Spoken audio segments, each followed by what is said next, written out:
What's up, fam? It's Tanya Talk with Tanya J Miller LLC. You guys know we do life, we do leadership, we do it unapologetically on purpose. That means every day we're trying to help you to figure out how to fit the puzzle piece of life together so you do life right and you do it well. So we are wrapping up. We have been talking to you guys this week just about the fact that,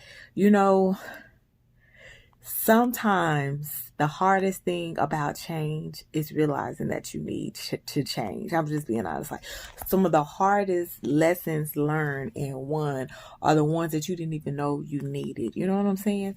And so I was telling you guys, like, I had the super nerd in me. Uh-huh.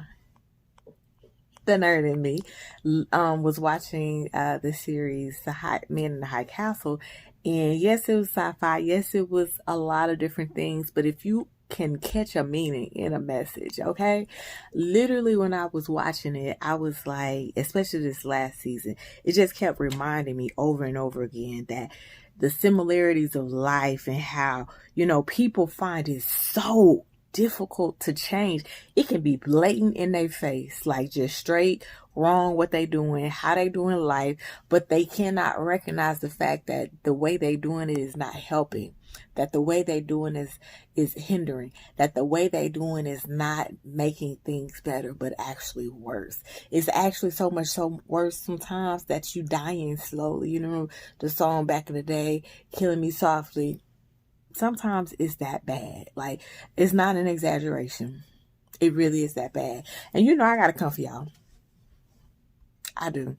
So they clowns me and my family on both sides. When I mean both sides, I'm talking about my blood and the in-laws, right?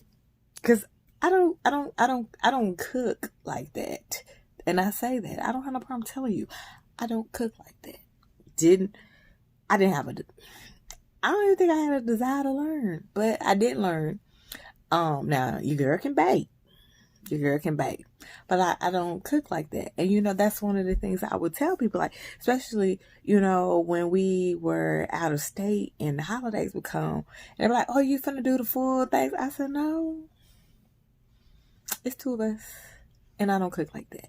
And I'm not saying for anybody that does it is wrong, but here's the thing. I try to I'm not saying we make the best decisions, no. But number one, I'm not finna go broke. That's number one. I'm not finna go broke spending all this money for one meal. One meal. That's just not me. It's not in me. Ain't nothing in me. Ain't none of my DNA that would allow me to do it. Especially at that time for two people. Mm-mm.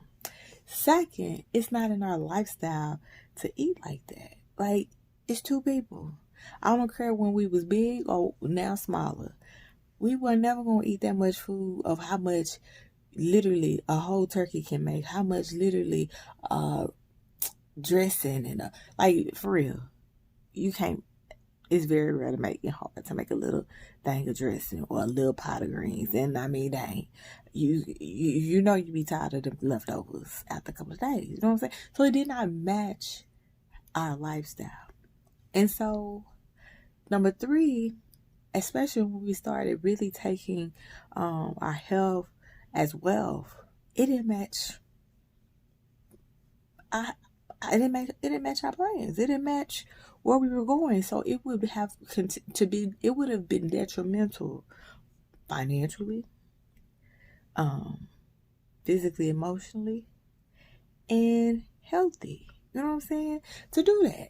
And so if I do, over the years, I done learned how to cook some things. I ain't gonna lie. But like, I don't even make collard greens. I don't. I make kale greens with smoked turkey wings. I'm not bougie. I care about health. You know what I'm saying? Like, I want to make sure that I'm putting the right stuff in and I'm doing the right things. And yes, I know how they make them in my family. I remember my little sister, right? She just, like, stopped being vegetarian. And at one time she was vegan. And do you know she would be hungry at the family functions? Because she was like, Is there not anything that y'all don't make that don't have bacon, don't have ham hocks, don't have some form of meat in it? And it was like, no. And it was a joking thing, but that's real. Like, she was trying to make a change. We're trying to make a change. Be physically responsible. Physically responsible. Fiscally as in financially responsible. Being a good steward of just everything.